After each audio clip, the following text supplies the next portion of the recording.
Hello friends, നമസ്കാരം. Welcome to Sangeetha's food gallery. നമുക്കിന്ന് ബാക്കിയായ ഇഡ്ഡലി ഉപയോഗിച്ചിട്ട് എങ്ങനെയാണ് ഇഡ്ഡലി ഉപ്മ ചെയ്യുന്നതെന്ന് നോക്കാം. അപ്പം ഞാനിത് ചെയ്യാനായിട്ട് 8 ഇഡ്ഡലിയാണ് എടുത്തു വെച്ചിരിക്കുന്നത്. ഇത് തലേദിവസം ബാക്കിയായ ഇഡ്ഡലി ഫ്രിഡ്ജിൽ വെച്ച് തണുപ്പിച്ചിട്ടാണ് ഞാൻ എടുത്തു വെച്ചിരിക്കുന്നത്. ഫ്രഷ് ആയിട്ടുള്ള ഇഡ്ഡലിയിൽ ഈ റെസിപ്പി ചെയ്യാൻ പറ്റില്ല കേട്ടോ. അങ്ങനെ ചെയ്യുമ്പോൾ ഒക്കെ ഒട്ടിപ്പിടിക്കും. നല്ലോണം മാറിയ ഇഡ്ഡലിയിൽ വേണം ഈ റെസിപ്പി ചെയ്യാൻ. ഇനി ഇഡ്ഡലിയൊക്കെ നമുക്കൊന്ന് പൊടിച്ചെടുക്കണം. ഇത് പെട്ടെന്ന് പൊടിഞ്ഞു കിട്ടാൻ വേണ്ടിയിട്ടാണ് കേട്ടോ നമ്മൾ ഫ്രിഡ്ജിൽ വെച്ച് തണുപ്പിക്കുന്നത്. കണ്ടില്ലേ, ഓരോ ഇഡ്ഡലി എടുത്തിട്ട് ഇതുപോലെ പൊടിച്ചെടുക്കണം. നന്നായിട്ട് പൊടിഞ്ഞു വരും. അപ്പം കണ്ടില്ലേ, ഇഡ്ഡലി നന്നായിട്ട് പൊടിച്ചെടുത്ത് വെച്ചിട്ടുണ്ട്. ഇനി അടുത്ത ഇഡ്ഡലിയും ഇതേപോലെ തന്നെ നമുക്ക് ഉടച്ചെടുക്കാം. അപ്പം ഇതേ രീതിയിൽ തന്നെ നമുക്ക് എല്ലാ ഇഡ്ഡലിയും ഉടച്ചെടുത്ത് വെക്കാം. അപ്പോൾ എല്ലാ ഇഡ്ഡലിയും പൊടിച്ചെടുത്ത് വെച്ചിട്ടുണ്ട്.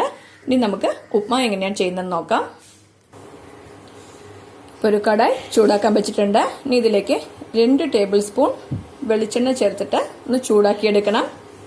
നിങ്ങൾക്കിതിലേക്ക് വെളിച്ചെണ്ണയോ സൺഫ്ലവർ ഓയിലോ ഏത് വേണമെങ്കിൽ ചേർത്ത് കൊടുക്കാം കേട്ടോ.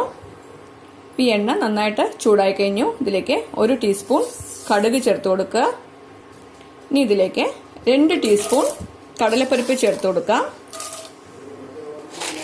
ഇനി ഇതിലേക്ക് 2 ടീസ്പൂൺ ഉഴുന്നുപരിപ്പോടെ ചേർത്ത് കൊടുക്കണ്ടേ. ഇതൊക്കെ നന്നായിട്ടൊന്ന് ചൂടാക്കിയെടുക്കണം. ഈ കടുകൊക്കെ നന്നായിട്ടൊന്ന് പൊട്ടി തുടങ്ങിയിട്ടുണ്ട്. ഇനി ഇതിലേക്ക് 2 വറ്റൽമുളക് പൊട്ടിച്ചത് ചേർത്ത് കൊടുക്കുക. ഇനി ഇതിലേക്ക് കുറച്ച് കറിവേപ്പില ചേർത്ത് കൊടുക്കാം. ഇനി ഇതിലേക്ക് ഒരു സവാളയും 6 ചെറിയുള്ളിയും പൊടിയായിട്ട് അരിഞ്ഞു വെച്ചിട്ടുണ്ട്. ഇത് നമുക്ക് ചേർത്ത് കൊടുക്കാം. ഇതിൽ ചെറിയുള്ളിക്ക് പകരം സവാള മാത്രം വേണമെങ്കിൽ ചേർത്ത് കൊടുക്കാം കേട്ടോ. ഇനി ഇതിലേക്ക് 3 പച്ചമുളക് പൊടിയായി അരിഞ്ഞു വെച്ചിട്ടുണ്ട്. ഇത് കൂടെ ചേർത്ത് കൊടുക്കാം. ഇതെല്ലാം കൂടിയിട്ട് നന്നായിട്ടൊന്ന് വഴറ്റി കൊടുക്കുക. ഇതിലേക്ക് കുറച്ച് മാത്രം ഉപ്പ് ചേർത്ത് കൊടുക്കണ്ട.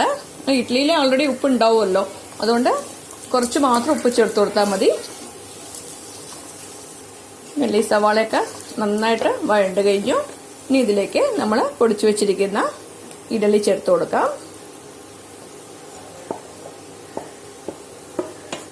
ഇതെല്ലാം കൂടിയിട്ട് നന്നായിട്ടൊന്ന് യോജിപ്പിച്ച് കൊടുക്കുക. നിങ്ങൾക്കിത് കളറിന് വേണമെങ്കിൽ കുറച്ച് മഞ്ഞൾപ്പൊടി ചേർത്ത് കൊടുക്കാം കേട്ടോ. ഞാനിപ്പോൾ മഞ്ഞൾപ്പൊടി ചേർത്ത് കൊടുക്കുന്നില്ല. ഇപ്പം മീഡിയം ഫ്ലെയിമിൽ വെച്ചിട്ട് തന്നെ നമുക്കിത് ചൂടാക്കി എടുക്കണം കേട്ടോ.